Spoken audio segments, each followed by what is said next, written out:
Hello বন্ধুরা, দেখো আজকে সরাসরি রান্না থেকে খাওয়ায় চলে গেলাম। আজকে সকালবেলা যাই হোক একটু দেরি করে উঠেছি, তারপরে এক জায়গায় গিয়েছিলাম, সেখান দিয়ে এসে তাড়াহুড়ো করে অবশ্য রান্নার জিনিসপত্র রেডি করে গেছিলাম।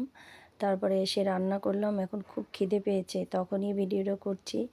আজকে সারাদিন আর কোনো ব্লগ করা হয়নি, তাই তোমাদের যা যা রান্না করেছি আর খাবারগুলো বাড়ছি, দেখো সবাই খাবো সেই ব্লগটাই করছি। আজকে ব্লগটা অনেক ছোটো করেই করছি। সবার জন্য ভাত বাড়ছে, আর ওদিকে দেখো মাছের ঝোল করেছি, কলমি শাক ভেজেছি আর চিচিঙ্গা ভেজেছি, ব্যাস এইটুকুই, আর কিছু না। আমাদের যে কাজ করে দিদি, সেই দিদিও আজকে খাবে আমাদের সাথে। দিদি বাড়িতে রান্না করেনি, তা দিদিকে বলেছি ঠিক আছে তুমিও খেয়ে নেবে, তাই সবার জন্য ভাত বাড়ছি।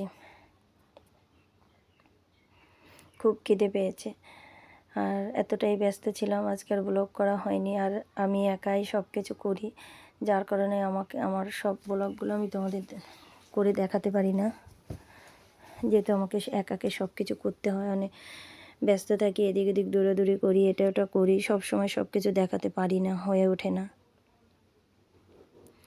সোনা দেখো অনেক দুষ্টু করছে, ওকে আজকে বলেছি তুই একা একা খাবি, তাই ও খুব খুশি, কিন্তু খেতে তো পারে না, একটু ঘাটবে, হয়তো দু এক টুকরো খাবে, দেখাচ্ছে আমাকে মা ভাত দিয়েছে, তাই।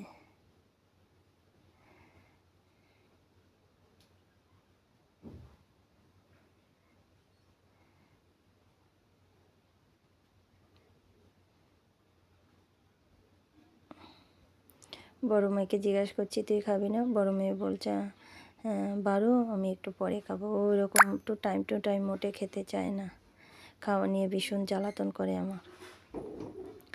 দেখো এটা হলো আর মাছ নিয়েছে, আলু দিয়ে ঝোল করেছি আর মাছের।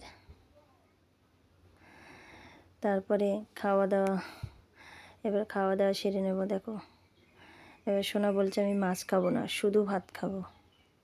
তা আমি বলছি একটু আলু খাও, তা বলছে ঠিক আছে একটু আলু দাও।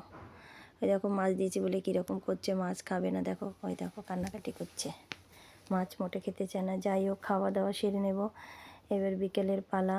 এই দেখো ওই সেই চিকেন নাগেটস এনেছিলাম, সেগুলো এবার ভাজতে যাচ্ছে। এই যে বায়না করেছে চিকেন খাবো চিকেন খাবো, তো চিকেন নাগেটসগুলো ভেজে দিচ্ছি। চিকেন নাগেটসগুলো ভেজে দেবো, একটু লাল লাল করেই ভাজবো। আমি প্রথমবার ভাজছি, এর আগে আমি কখনো ভাজিনি, খেয়েছি কিন্তু আমি নিজে কখনো ভেজে খাইনি। আমি প্রথমবার অর্ডার করেছি, আর এই প্রথমবারই এনেছি, প্রথমবারই ভাজলাম, সবই প্রথমবার। যাই হোক ছোটোর মধ্যে ব্লগটা কেমন লাগলো তোমরা অবশ্যই জানাবে কমেন্টস করে, আর লাইক শেয়ার করো আর সাবস্ক্রাইব করে দিও।